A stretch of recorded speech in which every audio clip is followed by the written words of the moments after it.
Bonjour à tous. Je voulais savoir, avant de commencer, qui me connaît, Florian de la Micro by Flo, pour savoir un petit peu, comme ça je vais voir qui je me présente. Ok, génial, merci beaucoup. Ça va être plaisir, je vois des techs qui sont venus me voir à l'atelier, au stand.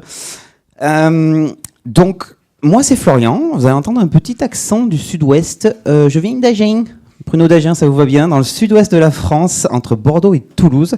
Mais je perds l'accent parce que je suis parti à l'étranger, à Stockholm, pendant 6 ans. Et maintenant, j'habite à Reims, qui est pas loin d'ici. Ça fait 2 ans que je suis sur Reims. Donc vous allez entendre l'accent qui revient un petit peu de temps en temps. Mais pour l'instant, moi. Je suis passé de la chocolatine au pain au chocolat. C'est un peu compliqué, mais voilà, on fait avec. Il n'y a pas de problème. Je m'habite. Il y a encore des mots en truché, en pierre G. Ils ont des mots un peu différents. Et moi, aujourd'hui, je vais vous parler des erreurs fréquentes en micro-entreprise. Alors, micro-entreprise, qui aujourd'hui est en micro-entreprise? Ok, d'accord. Qui n'est pas encore lancé en micro-entreprise? Génial. Ça, c'est bien parce que, en fait, cet atelier est un peu pour les deux. Il y a ceux qui se disent, bon, je suis déjà en micro-entreprise depuis plusieurs années et je me dis, bon, est-ce que je fais des erreurs? Et celles et ceux qui vont se lancer, qui se disent, j'ai pas envie de faire des erreurs. Donc c'est bien, ça va toucher un peu tout le monde. Et qui est en, peut-être, société? Non? Ah, d'accord, ok. Ah, les deux? Ah, société en micro-entreprise aussi, d'accord. Et là, que société? D'accord, ok, génial. Alors, du coup, moi, j'ai créé un média qui s'appelle La Micro by Flo, qui est un média qui explique tout ce qu'il y a à savoir sur la micro-entreprise. Alors, je dis micro-entreprise parce que c'est le nouveau terme. Il y en a qui appellent encore auto-entrepreneur. Même l'URSSAF appelle encore ça l'auto-entrepreneur, mais le vrai terme, c'est micro-entreprise. Je vais vous l'expliquer juste après. Et donc, moi, j'explique tout ça. J'explique la TVA. J'explique l'URSSAF, l'administratif, les déclarations, la CFE, la TVA, je l'ai déjà dit, les cotisations sociales, la retraite, les assurances, la prévoyance, qu'est-ce qu'il y a aussi? La comptabilité. Et je le fais d'une façon simple, rigolote. Vraiment, je vulgarise tous ces sujets et on va dire que 80-90% de mes contenus sont gratuits. Alors, je propose des accompagnements payants, des consultations. Moi, je me fais rémunérer, je pars du principe, je me fais rémunérer par les marques, les comptes bancaires, les assurances. Alors, je suis pas à la solde des gros groupes bancaires, etc. Tous les partenaires que je recommande, les facturations, les comptes bancaires, soit je les ai pris pour moi, pour ma boîte, soit je les ai fait tester à ma communauté. Et en fonction des retours, j'aurais dit, ok, je vais pouvoir les présenter, les proposer à ma communauté. Et je pars du principe que c'est pas aux micro-entrepreneurs de payer quand on démarre une activité. Il y a déjà suffisamment de taxes. Et je pars du principe que c'est aux grosses entreprises de me payer moi pour partager la bonne parole. Donc, 80-90% de mon contenu est gratuit. Et tout ce que je propose en payant a une alternative gratuite. Voilà, le mec, c'est l'anti-vente complète, vraiment. Prenez pas mes services. Non, en fait, le but, je pars du principe que je veux rendre la micro-entreprise accessible à tous. Ok ? Je pense que je suis bon là sur la présentation. Aujourd'hui, je suis en société. Vous allez me dire, mais pourquoi il parle de micro? J'ai juste changé ma forme juridique. Donc, j'étais en micro-entreprise pendant 6 ans. Après, j'ai commencé à déplacer les plafonds, à avoir des charges, à prendre des apprentis. Il y en a une qui est là-bas, qui est en train de filmer. Elle va bouger un petit peu. C'est la 3e année qu'elle est ici, Lina. Et du coup, j'ai évolué, je suis passé en société. Donc, je continue à faire du contenu sur la micro-entreprise. Donc là, ça fait pratiquement 7-8 ans que je travaille dessus. Et plus tard, peut-être, je proposerai des contenus pour ceux qui sont en SASU, ceux qui vont passer en EURL, etc. Parce que je pars du principe qu'il y a à vulgariser aussi sur les comptes de résultats, les bilans, etc. Ceux qui sont en société, vous me direz si c'est le cas, mais il manque quand même des informations à ce sujet. Et donc aujourd'hui, je voulais faire une présentation sur les 9 erreurs fréquentes en micro-entreprise. Il en existe d'autres. Mais ça, ce sont les 9 que je vois le plus souvent sur les réseaux sociaux et sur mes consultations. Parce que je propose des consultations pour les gens. Et je fais plein de comptes rendus et j'ai synthétisé tous ces comptes rendus. Et derrière, j'en ai tiré 9 erreurs. Donc vous allez voir les erreurs et surtout comment les éviter. Pour les questions, comme je suis un peu du genre à me balader à droite à gauche et ne pas suivre un fil, on essaiera de faire les questions à la fin, essayer de les retenir. Parce que je me connais, je vais vouloir donner la parole à tout le monde et je ne vais pas finir mes 9 erreurs. Okay, donc, ne vous inquiétez pas, on gardera du temps à la fin. On a jusqu'à, c'est 15h45, c'est ça? Et bon, merci. En plus, j'ai le timing ici, c'est parfait. On va commencer la première, ne pas mettre la mention EI. Pour vous tenir au courant, il n'y a aucune graphe, il n'y a aucune donnée, enfin si, il va y avoir une donnée chiffrée, Mais à la fin, vous allez avoir un petit QR code avec plein d'infos, en fait, toutes les notes, si vous préférez. Donc voilà, ne prenez pas trop la tête. Le but, c'est juste de comprendre petit à petit les erreurs et comment les corriger. Donc la première chose, c'est ne pas mettre la mention EI. Est-ce que tout le monde a cette mention ou pas? Oui? Ouais, génial. La mention EI, c'est obligatoire depuis 2022. Parce qu'en fait, une micro-entreprise, c'est pas un statut juridique. En gros, la micro-entreprise, c'est pas un statut. Un statut, c'est l'entreprise individuelle. Vous êtes une forme simplifiée d'entreprise qu'on appelle l'entreprise individuelle au régime fiscal de la micro-entreprise. Et donc, du coup, on fait le raccourci en disant on est en micro-entreprise.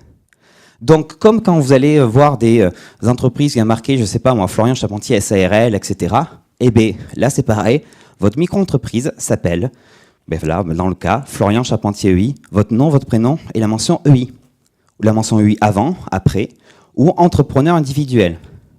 Est-ce qu'il y en a qui utilisent des noms commerciaux, un nom de marque, quelque chose comme ça ou pas? Voilà, oui. Même si vous avez un nom de marque, il n'a pas de valeur juridique en soi. Vous devez quand même mettre la mention EI sur vos factures, vos devis. Et une petite chose que je vois pas souvent, c'est sur les contrats.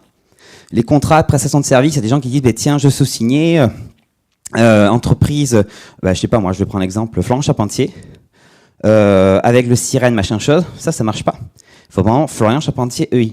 Pareil, quand vous faites des factures au nom de votre entreprise, si j'achète par exemple ce gobelet, ça va pas coûter cher, mais si je l'achète au nom de Florian Charpentier, c'est moi en tant que personne. Si je l'achète au nom de Florian Charpentier EI, avec mon numéro de sirène, c'est au nom de mon entreprise. Donc la mention EI, sur les contrats, les devis, les factures, pas les cartes de visite, vous inquiétez pas, les flyers, normalement, en principe, les sites internet, mention légale, la mention EI.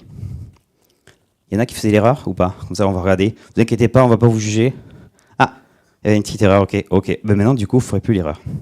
Alors, vous inquiétez pas, tout ce qui a été fait avant, les factures où vous n'avez pas mis, c'est pas grave. C'est pas dramatique. Le but, c'est maintenant de faire comme il faut avant. Enfin, comme il faut après. Deuxième, alors là, déclarer le CA facturé et non le CA encaissé. Je vois des gens qui me disent, ouais, j'ai déclaré ce montant, etc. à l'URSSAF. Vous ne déclarez pas le chiffre d'affaires que vous n'avez pas reçu. Mais je vais aller plus loin que ça, parce que certains vont me dire, ouais, nous, on nous dit toujours c'est le chiffre d'affaires qu'on a reçu sur le compte en banque. C'est faux. C'est faux. Je vais vous expliquer pourquoi. C'est vrai dans certains cas et faux dans d'autres. Alors, le CA facturé, c'est souvent le cas, par exemple, pour les sociétés qui ont ce qu'on appelle des trésoreries, des comptabilités, d'engagement. Mais en micro-entreprise, c'est ce qu'on appelle la trésorerie de comptabilité de trésorerie. Donc en gros, c'est tout ce qui est encaissé. Encaissé, c'est que vous avez reçu les sous. Mais attention, si c'est un virement, c'est la date à laquelle j'ai reçu les sous. Et là, on est le 14, je ne vais pas dire de bêtises. Oui, on est le 14, j'ai reçu un virement dans mon livre de recettes, que j'espère que vous tenez tous. On va vous voir. J'ai un pointeur laser pour ceux qui ont fait des bêtises. J'ai un pointeur laser et on a l'URSSAF en retranscription. Non, je rigole. Du coup, CA facturé, non, c'est l'encaissé. Donc maintenant, vous déclarez uniquement ce que vous encaissez. Par exemple, quand vous faites votre déclaration URSSAF, vous déclarez le chiffre d'affaires du mois précédent ou trimestre présent si vous êtes au trimestre. Mais comment ça se passe quand on reçoit des espèces? Les espèces, c'est quand vous les avez en main. C'est pas quand vous les avez dépassées sur votre compte bancaire. C'est dès que vous les avez en main. Pareil pour les chèques. Là, ça fait mal. Qui encaisse des chèques? Non, ça va? Ah, si. 2. Les chèques, c'est pareil. Je sais que la pratique se fait s'il vous plaît, vous pouvez encaisser dans 2 mois, etc. et tout, dans 30 jours. Les chèques, c'est quand on les reçoit en main. Même s'ils sont en bois, on doit le déclarer dans le compta. Alors, on doit le déclarer. Après, on peut essayer de dire à l'URSSAF, tiens, on peut revenir sur l'ancienne déclaration, le chèque était en bois. Mais, même s'il n'est pas encaissé sur le compte bancaire, ou plus tard, imaginons que tu reçois un chèque le 14, mais tu l'encaisses en novembre, tu dois le déclarer comme si tu l'avais encaissé le 14. Oui. Donc les chèques, espèces. Et maintenant, qui utilise Stripe, PayPal? Si, il y a des gens qui utilisent Stripe, PayPal? Non, même pas. Ok. SumUp, peut-être? Non, même pas. Toutes les plateformes en ligne. Si, on va faire Etsy. Peut-être. Non, toujours pas. Il n'y a pas de créateurs artisanaux. C'est pas grave. Tout ce qui est plateformes en ligne qui encaissent pour vous, qui vont vous reverser plus tard. Par exemple, Stripe, PayPal, etc. C'est au moment où ces plateformes ont encaissé les sous et c'est le montant qu'elles ont facturé. Vous allez me dire, mais Florian, tu nous as dit encaisser, etc. Pourquoi tu me dis facturer maintenant? En fait, je vais prendre un exemple. Stripe, qui est une plateforme de paiement. Et par exemple, moi, si je veux faire payer ma prestation, je passe par Stripe. C'est-à-dire que les gens vont me mettre leur carte bancaire et derrière, c'est le logiciel Stripe qui va encaisser. Mais Stripe ne va pas me verser 100 euros. Ils vont me verser 98 euros, quelque chose. Parce qu'ils ont des commissions. Les commissions, vous ne pouvez pas les déduire en micro-entreprise. Donc, vous devez déclarer, dans ce cas-là, 100 euros, comme si vous aviez encaissé 100 euros. Vous allez me dire, il n'y a pas de logique. Si. Imaginons que Stripe m'avait reversé les 100 euros directement. J'aurais déclaré les 100 euros, on est d'accord. Mais après, Stripe va me dire, OK, vous êtes bien gentil, mais nous, on a une commission. On vous fait une facture de, 98 centimes, 1 euro. Donc, vous les devez. Et donc là, je vais quand même sortir 1 euro ou 98 centimes de ma compta pour leur donner. Donc en fait, Stripe, ce qu'ils font, c'est qu'ils le prélèvent directement à la source. Mais dans tous les cas, j'aurais déclaré 100 euros. OK? Ça, on est bon. Deuxième erreur. Qui travaille des particuliers? Particuliers. Tout le reste est professionnel. Génial. Est-ce que ceux qui travaillent des particuliers, vous avez un médiateur de la consommation? Je vois oui, parce que je vois que ça suit les contenus. Oui. Ah d'accord, ok, mais trop gentil. Oui aussi. Et particulier, j'ai vu d'autres personnes particuliers peut-être? Non? Ah, pas de médiateur, c'est ça. Qu'est-ce que c'est le médiateur de la consommation? Alors, ce que je vais vous apprendre là, c'est trop bien parce que ça va vous aider aussi dans la vie de tous les jours. Moi, j'aime bien ça. Le médiateur de la consommation, en fait, c'est un organisme que vous avez l'obligation d'adhérer lorsque vous facturez des particuliers. Que ce soit de la vente ou que ce soit de la prestation de service. Ok? Donc, médiateur, ça c'est quoi? Si vous avez un litige commercial avec votre client, je prends un exemple, je sais pas, moi je fais du massage bien-être. Je sais pas, dans une vie, je pense que j'ai dû être masseur, j'en sais rien. Et je fais un massage, etc. Et la personne me dit, bah, tiens, elle a payé. Et elle me dit, bah, ouais, le massage n'était pas super, en fait, c'est pas vraiment ton truc, Florian. Je vais m'être remboursé. Moi, je lui dis, ben non, moi j'ai fait mon massage, j'ai pas une obligation de résultat, enfin, j'ai fait mon massage, etc. Il me dit, oui, mais bon, t'as marqué que c'était bien-être, ça ferait du bien, ça, voilà, etc. Mais en fait, non. Donc, je vais être remboursé. Comment ça se passe, là? J'ai envie de dire, ben moi, j'ai fait mon boulot. Et en fait, le consommateur, donc le client particulier, a le droit de faire appel à mon médiateur de la consommation pour dire, j'estime que dans mon droit commercial, ben, il n'a pas respecté mon droit en tant que consommateur, et donc, ben, je dois être remboursé. Et le médiateur, il va arriver et il va faire la médiation. Il va se poser, il va me voir en disant, Florian, comment ça s'est passé? Je peux voir vos CGV et tout. Il va aller voir mon client ou ma cliente en disant, ben voilà, comment ça s'est passé? Vous avez souscrit, ok. Et il peut m'obliger à le rembourser ou pas. En fait, il va faire la médiation. C'est un peu comme un avocat, j'ai envie de dire. Mais le client particulier n'a pas à le payer. Qui c'est qui paye? C'est moi. Donc oui, vous payez quelqu'un qui va défendre un peu la situation de votre client particulier. Ce médiateur de la consommation, il y a deux paiements, on va dire. Il y a un premier, c'est pour adhérer à un médiateur de la consommation. C'est 30 € pour 3 ans. Ça va. Et pas trop de frais. Par contre, il faut payer aussi l'intervention du médiateur. Ça, c'est une centaine d'euros. Ok ? Tout ça, les médiations de la consommation, pareil, à la fin, j'ai un QR code, vous pourrez souscrire directement. Moi, je ne touche rien dessus. Mais voilà, j'ai un médiateur, ils sont à Bordeaux, mais ils sont partout en France, ils ont leur siège à Bordeaux. Et voilà, vous devez leur renseigner sur vos CGV, sur vos contrats de prestation de service, dans certains cas, vos factures, si vous n'avez pas de site internet ou d'endroit pour le présenter à vos clients. Et là, vous allez me dire, c'est quoi l'intérêt? Je vais expliquer un truc assez marrant. Mon père qui voulait changer de box internet. Il voulait passer de Free à Orange. Et vous savez que normalement, si on change de box dans les 14 jours, je ne sais plus si c'est Orange ou Free, on peut prendre les frais de résiliation, etc., se faire rembourser les frais de résiliation. Et mon père essaie de le faire rembourser par Free, ça ne marche pas. Free envoie une facture à payer, frais de résiliation, etc. Du coup, il essaie de les avoir une fois, 2 fois au téléphone, ça ne marche pas. Mon père est un particulier. Free est un professionnel. Donc Free a un médiateur de la consommation, qui est la médiation de la consommation, le médiateur des médiation des opérateurs télécom. Et du coup, moi, je prends le téléphone, je fais bonjour, voilà, je vois que vous avez ce problème-là. Je pense qu'on a été lésé en tant que consommateur. Donc, ce que vous allez faire, vous allez me donner vos coordonnées de la médiateur de la consommation. Ils ont l'obligation de vous les communiquer. Et comme ça, on va ouvrir un dossier. C'est la paperasse et tout. Bizarrement, attendez, on va voir avec notre manager, etc. Hop, problème réglé, pas de problème, plus de soucis. Ce médiateur, vous en avez partout. Médiateur de la banque. Vous allez voir un banquier, une banquière. Vous avez une situation stable. Et il vous dit, non, j'ai pas envie de vous accorder le crédit. Non.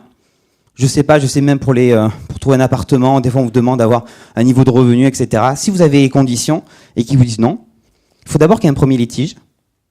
Bon voilà, vous avez envoyé un courrier, une réclamation, vous n'avez pas eu une nouvelle ou une réponse négative, et bien là, vous pouvez demander leur médiateur. Et c'est gratuit pour vous. En tant que particulier, encore une fois. Donc il y a des médiateurs pour les impôts, il y a des médiateurs pour tout. Voilà. Ça c'est bon à savoir. Ah ah. Ne pas surveiller les seuils de CA. Qui fait sa compta sur Excel? Qui a honte de ne veut pas le dire qu'ils font la compta sur Excel. Alors, ne pas surveiller les seuils du chiffre d'affaires, il y en a plusieurs. Et on peut s'y perdre un petit peu, je vais vous les montrer. Ils sont là. C'est les seuils actuels, il y a une actu avec les 25 000 € de TVA, on va en parler rapidement, mais voici les seuils. Si vous faites de la prestation de service, c'est-à-dire que vous vendez un service intellectuel ou, je sais pas, coursier à vélo ou des choses comme ça, vous êtes dans la prestation de service. La vente de marchandises, c'est tout ce qui... Vous allez vendre un bien matériel, ok, produit physique. Vous avez ce qu'on appelle les seuils de franchise, les deux, seuil de franchise et seuil majoré de TVA. C'est le seuil pour lequel vous ne facturez pas la TVA, ok. Jusque-là, ça va. Après, vous avez un autre seuil qui s'appelle les seuils de plafond de chiffre d'affaires. Ce sont les seuils qui vous permettent de rester en micro-entreprise. Et en fonction des dépassements des seuils, il y a des conséquences différentes. Donc, seuil de franchise, c'est le seuil pour lequel vous ne facturez pas la TVA l'année suivante. C'est quoi cette histoire? C'est-à-dire qu'aujourd'hui, cette année, normalement, en principe, si vous ne dépassez pas 37 500 € de chiffre d'affaires, vous ne facturez pas la TVA en cours d'année, mais vous ne la facturez pas au 1er janvier 2026. En fait, au 1er janvier 2026, là, l'administration regarde le chiffre d'affaires de 2025, suivant les seuils en cours de 2026, mais sur le CA de 2025. En principe, c'était censé être 37 500. Mais on a eu un petit amendement de 25 000 € qui est passé de TVA. Et là, aujourd'hui, comme la loi a été votée, au 1er janvier 2026, si rien ne change, ce seuil, il passe à 25 000. C'est-à-dire que si au 1er janvier 2026, rien ne change, si en 2025, vous avez fait plus de 25 000 €, vous passez à la TVA au 1er janvier 2026. Alors, le seuil majoré, c'est ça que je voulais en venir. Le seuil majoré, c'est le seuil pour lequel vous allez facturer la TVA en cours d'année. Celui-là, c'est à quel moment vous allez facturer la TVA au 1er janvier l'année suivante. Et celui-là, c'est le seuil à laquelle vous allez facturer la TVA en cours d'année. Si cette année, vous dépassez les 41 250 €, vous facturez la TVA. Par exemple, si le 14, là, vous avez fait une facture, vous avez dépassé 40, vous êtes à 42 000, vous facturez la TVA à partir d'aujourd'hui. Et a fortiori, vous facturez la TVA au 1er janvier 2026. Vous avez vu quand même, il y a des situations de seuil un peu différents, etc. Bon, le gouvernement veut faire passer le projet de loi de finances pour mettre le seuil de 37 500 pour tout le monde. Même pour la vente de marchandises, sauf pour le BTP à 25 000. Donc même si la loi passe, et c'est ça qui est intéressant, si la loi passe du projet de loi de finances, et que le gouvernement, aussi stable qu'il est, arrive à rester à 37 500, du coup, ils enlèvent les 25 000, mais ça passe à 37 500, comme ça devrait être normalement. Okay, et vous avez un autre seuil, celui-là, le plafond de chiffre d'affaires, qui vous permet de rester ou non en micro-entreprise. Je vais vous annoncer que vous pouvez faire aujourd'hui 200 000 € de chiffre d'affaires. Bon, vous avez compris, vous passez à la TVA, mais vous restez en micro-entreprise. Oui, vous pouvez faire 200 000 € ou 300 000, je vous le souhaite. Vous restez en micro-entreprise. L'année suivante, 2026... vous refaites 200 000, 300 000.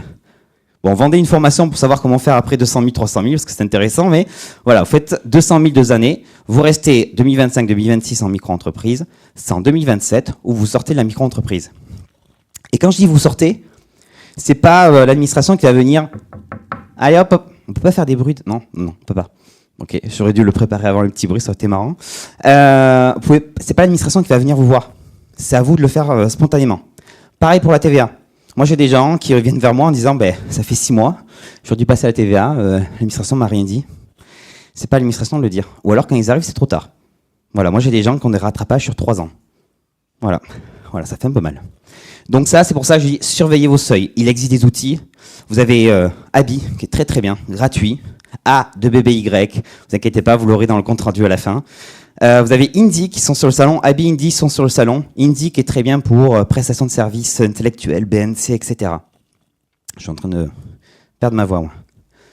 Hop. Ne pas déclarer les comptes à l'étranger. Alors, sur la déclaration d'impôt, qu'on adore, vous devez déclarer tous les comptes bancaires qui ne commencent pas par FR. Peut-être certains ont Revolut. Alors attention, compte bancaire, je ne sais pas si ça marche pour les particuliers, mais les comptes bancaires entreprises, mais je pense pour les particuliers, oui, vous devez aussi, pour les particuliers, vous devez aussi déclarer. Donc tous les comptes bancaires qui ne démarrent pas par FR. Donc certains qui sont sur N26, Revolut, etc. Revolut, maintenant, ils font du FR maintenant. Ouais, mais avant, non, c'était lituanien.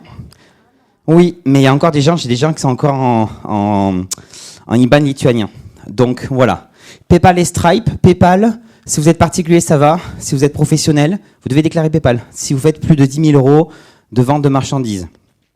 Et Stripe, dans certains cas, vous devez aussi le déclarer. Ça, c'est sur la déclaration, c'est 750 € par compte non déclaré par année. Pareil, les rattrapements, ça fait un peu mal. Ah, versement libératoire.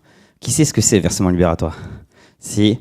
Je suis sûr, il y a des gens, ils payent des choses, ils ne savent pas pourquoi ils le payent. Est-ce qu'ils ont activé ou pas l'option?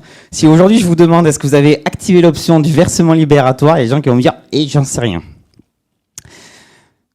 Le versement libératoire, c'est une option qui vous permet de payer l'impôt directement à l'URSSAF. Et si vous regardez vos déclarations de chiffre d'affaires actuellement, vous devrez avoir un petit pourcentage de 1%, 1,7% ou 2,2%. Il y a marqué, vous avez opté pour le versement libératoire.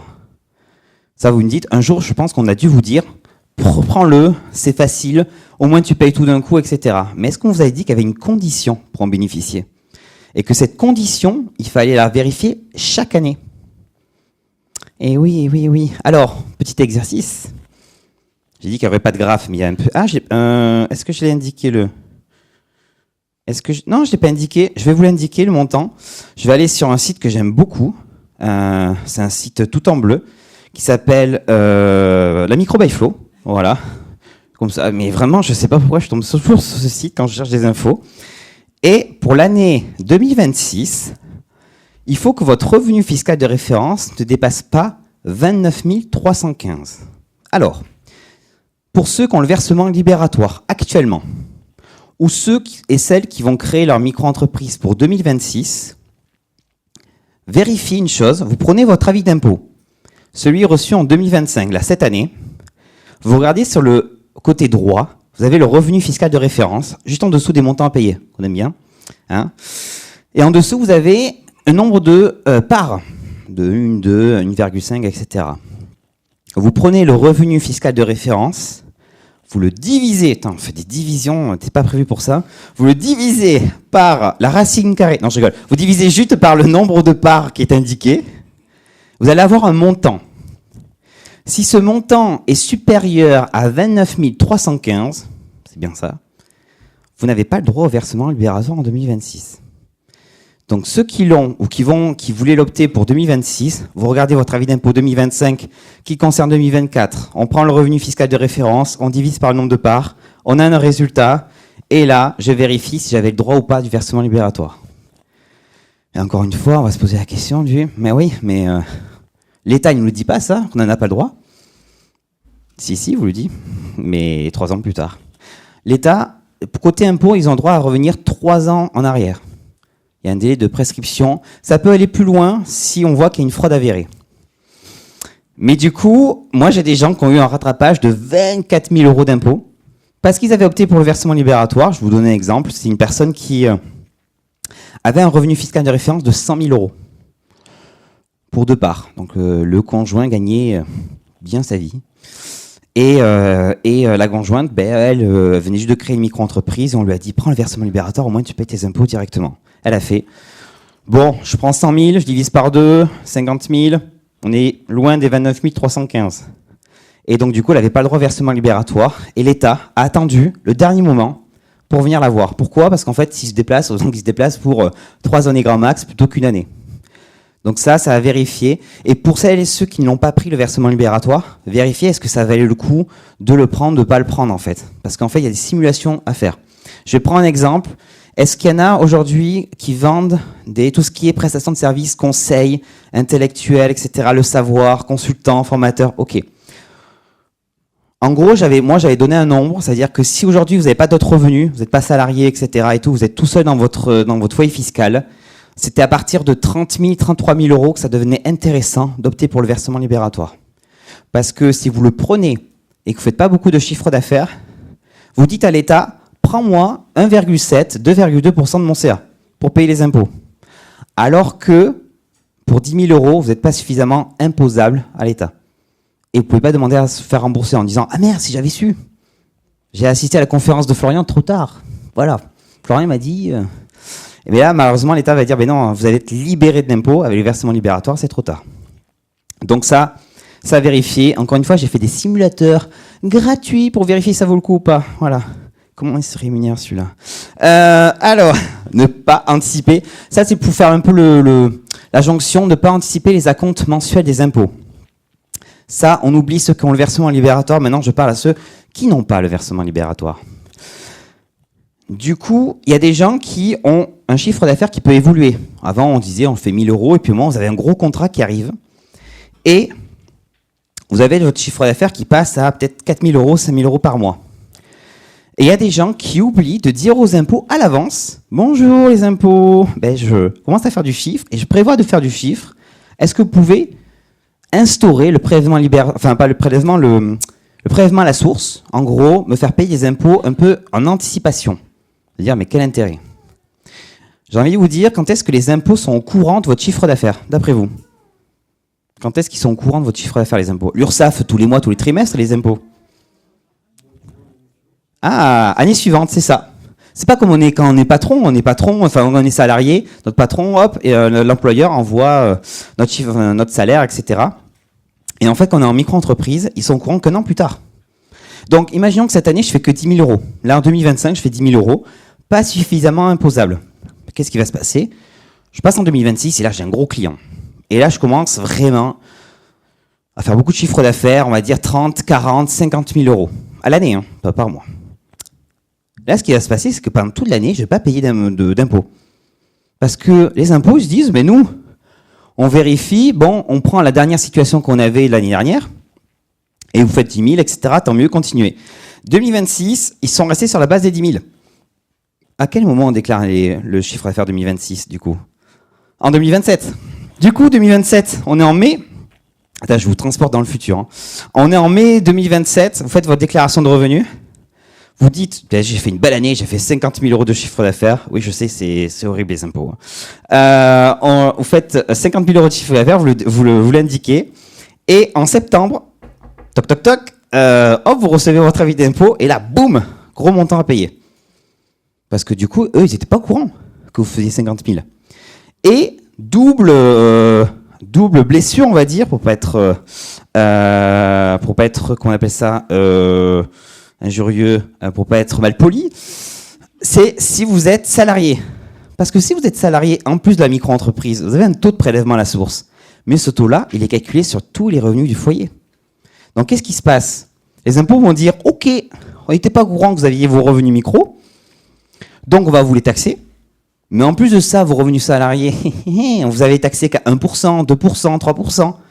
Mais normalement, ils doivent prendre en compte l'ensemble des revenus du foyer.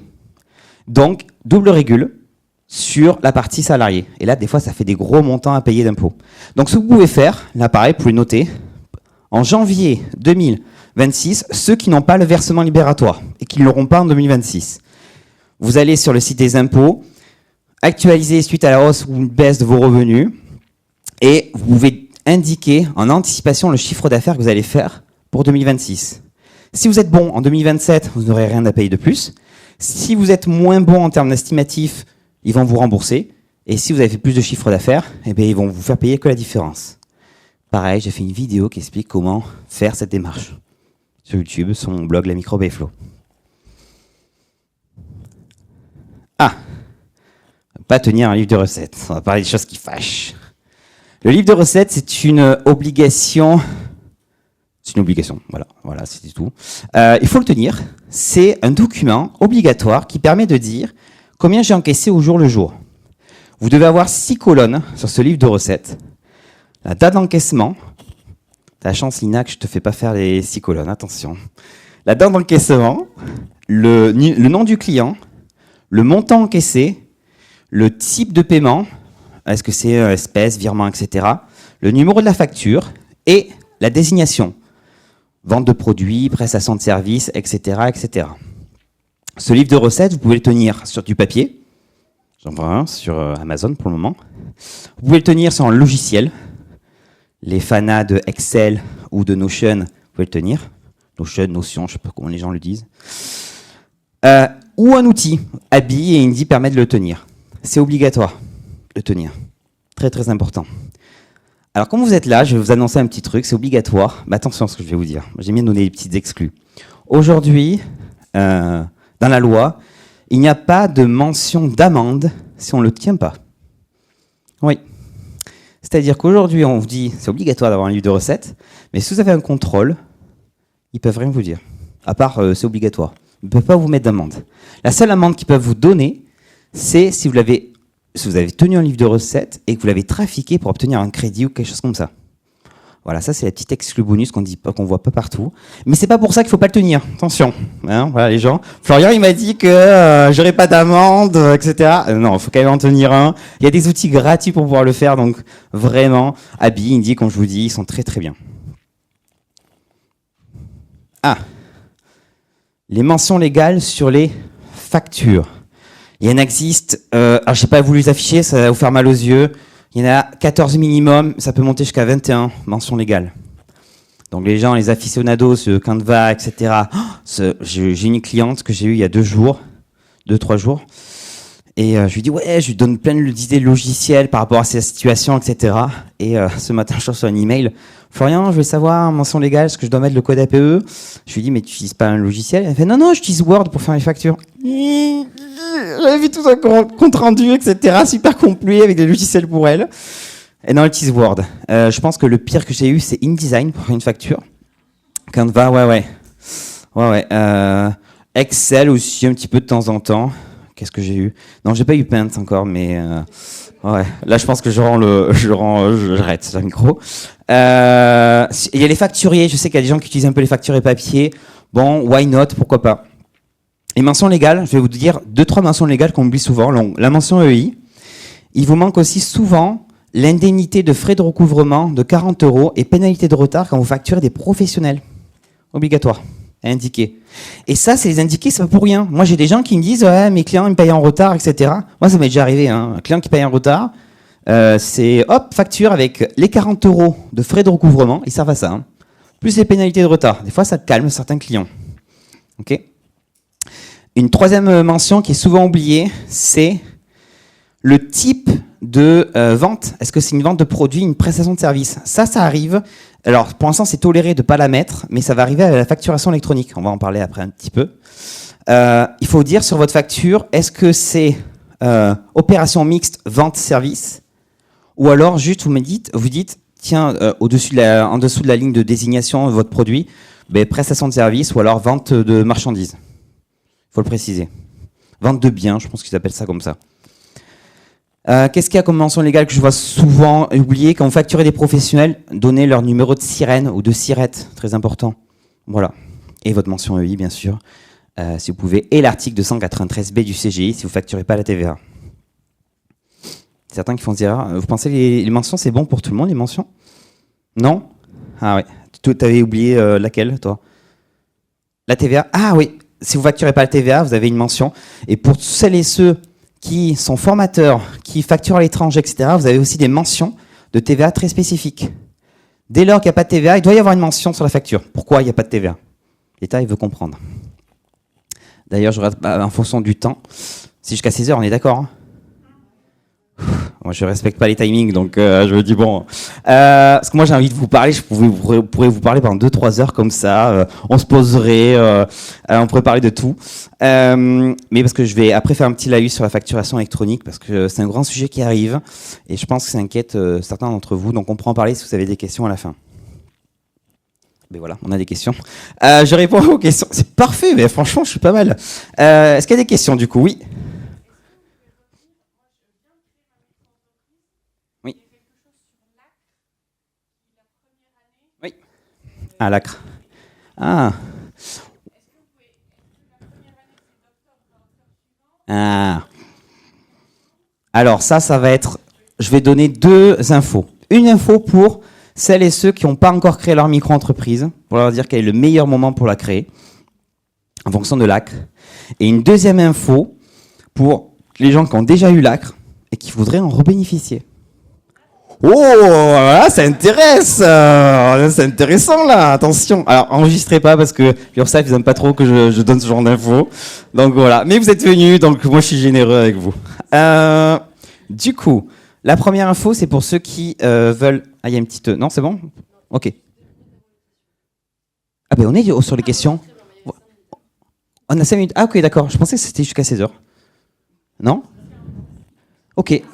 Bon. Jusqu'à 45. Oh putain, je fais vite alors. Ok, alors je dis... Ouais, pas de problème. Alors du coup, pour l'ACRE... Non, je rigole. On va faire un accéléré. Pour l'ACRE, donc pour les gens qui démarrent leur micro-entreprise et qui peuvent bénéficier de l'ACRE. L'ACRE, c'est une exonération de cotisation sociale pour payer 2 fois moins de cotisation sociale, 50%. Et il y a des conditions. Il y a des conditions, il faut en répondre à une seule.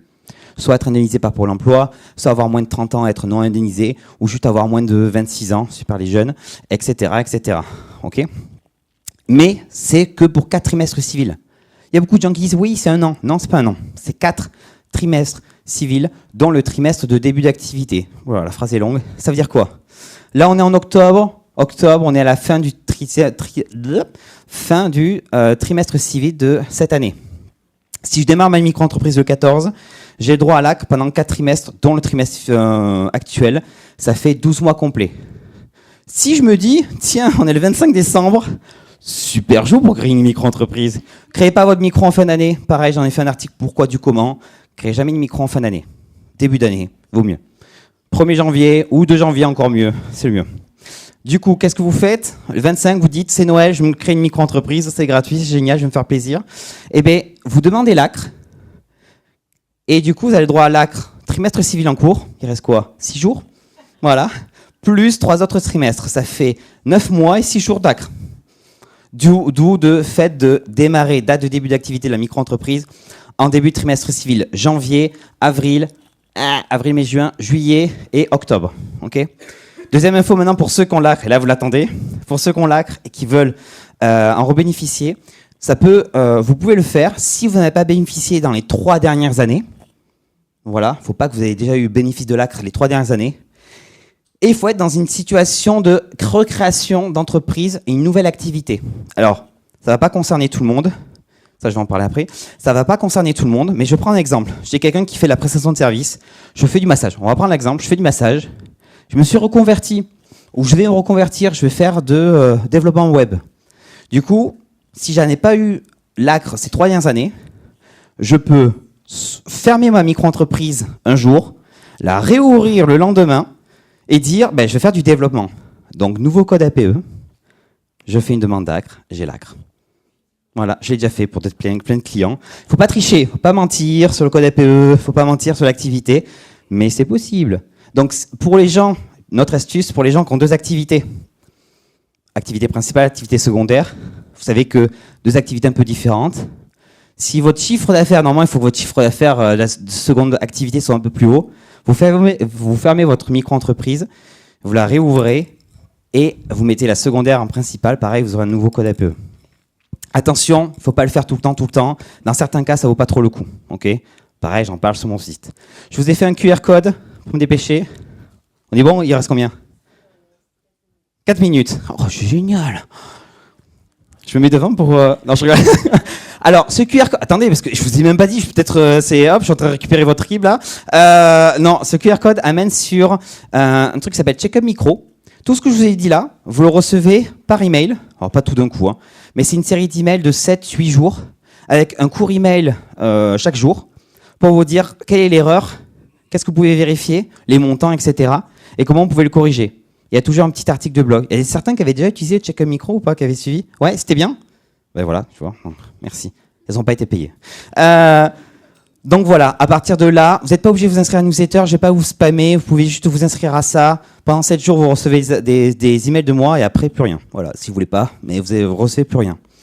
Bref, ça, c'était pour vous donner tous les montants, donc je vais expliquer les mentions légales, j'explique le versement libératoire, etc. Oui. Oui. Oui. Oui. Note de... Ouais. Les notes de frais, normalement, ça marche pas. Alors, les notes de frais, c'est censé marcher quand on est salarié. Ça marche pas en micro-entreprise, en principe. Mais je sais qu'il y a des gens, en fait, qui vont se faire rembourser par une entreprise. Mais moi, je demande de les inclure sur la facture et de marger dessus. Parce que vous allez payer des cotisations. Vous n'avez pas le droit de vous dire, tiens, j'ai fait des frais, remboursez-moi l'entreprise. On le fait en bis-bis, comme ça, vous n'avez pas le droit, normalement, en principe. Je sais que ça se fait. Vous n'avez pas le droit. Je sais, mais les grosses boîtes, elles font plein d'erreurs. Elles font plein de problèmes. Donc...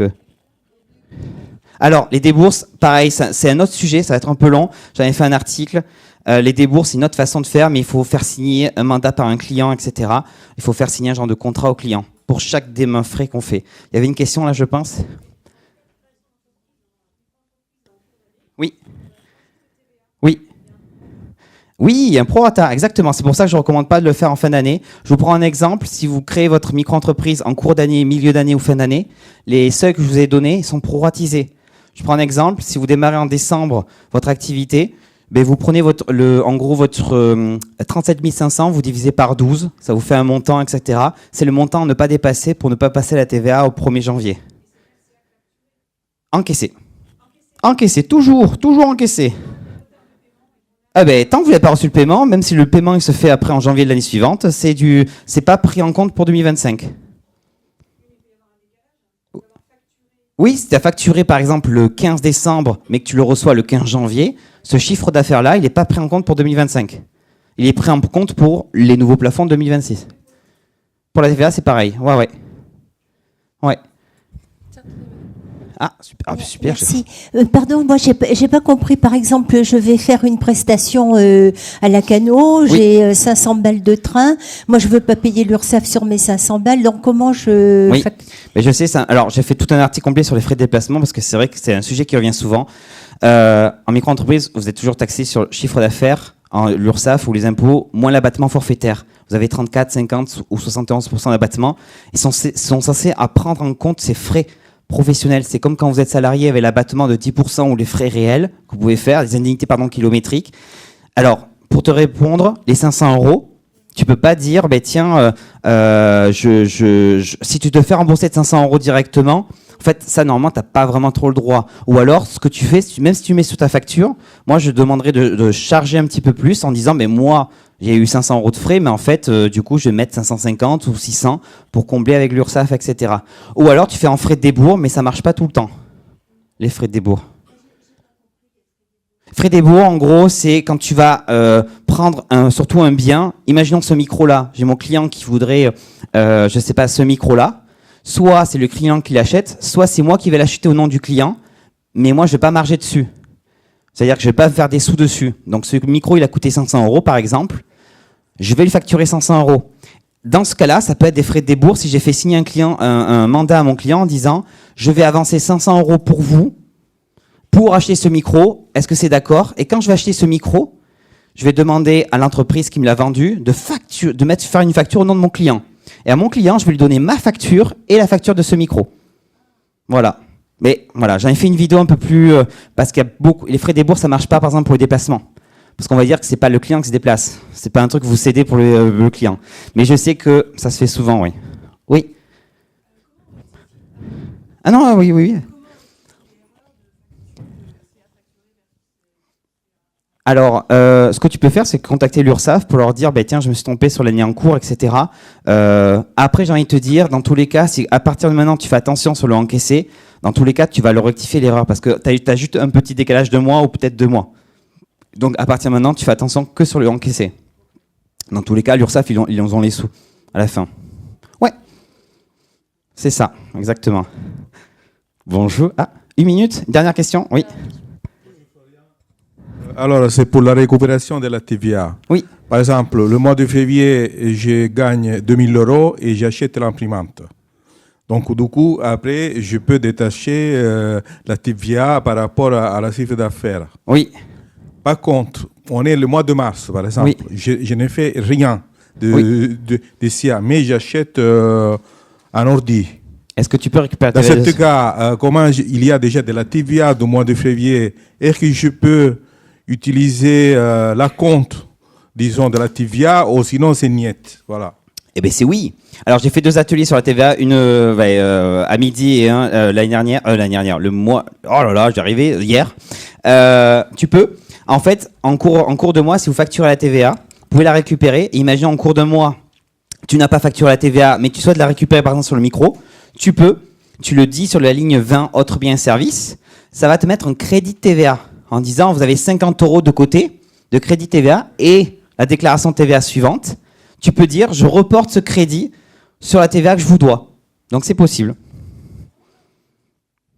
Un ancien client à moi. Voilà. Merci. Oui. Ah, alors j'avais madame juste derrière et après oui. Allez, pardon, il y avait juste madame juste derrière d'abord.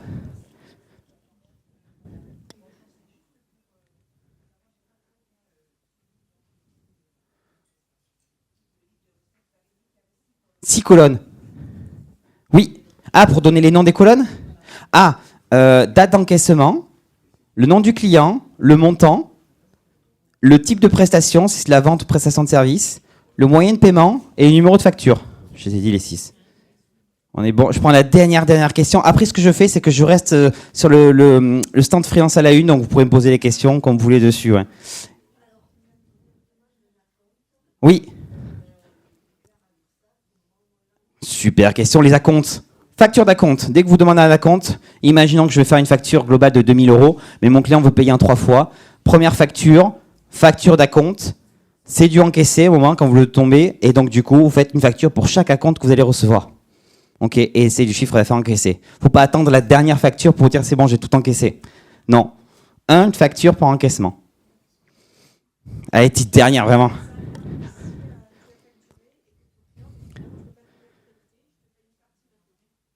Ah ben, enfin, de toute façon, toi tu fais oui, mais la facture, oui, mais tu fais une facture pour la compte qui t'a envoyé, et puis basta. Après tout le reste, ça arrivera plus tard, non?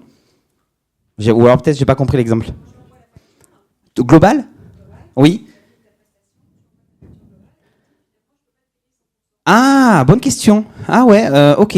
Il va te payer quand du coup? Il va te payer. Ben normalement, il est en tort. Déjà, il t'a pas payé complètement. Donc tu as le droit de lui dire, ben non, j'attends le reste et limite pénalité de retard. En gros, ce que tu fais, t'attends l'échéance. Et si à l'échéance, il t'a pas payé, ben tu peux lui faire pénalité de retard. Ou alors, s'il te dit, est-ce qu'on peut changer? Ce que tu fais un avoir de la facture. Et en gros, tu annules l'ancienne facture et tu fais des factures d'acompte. Si vraiment vous négociez comme ça. Ok? Ouais, c'est un peu chiant administrativement parlant, quoi. En tout cas, merci beaucoup. Et je vous dis à plus tard. Merci.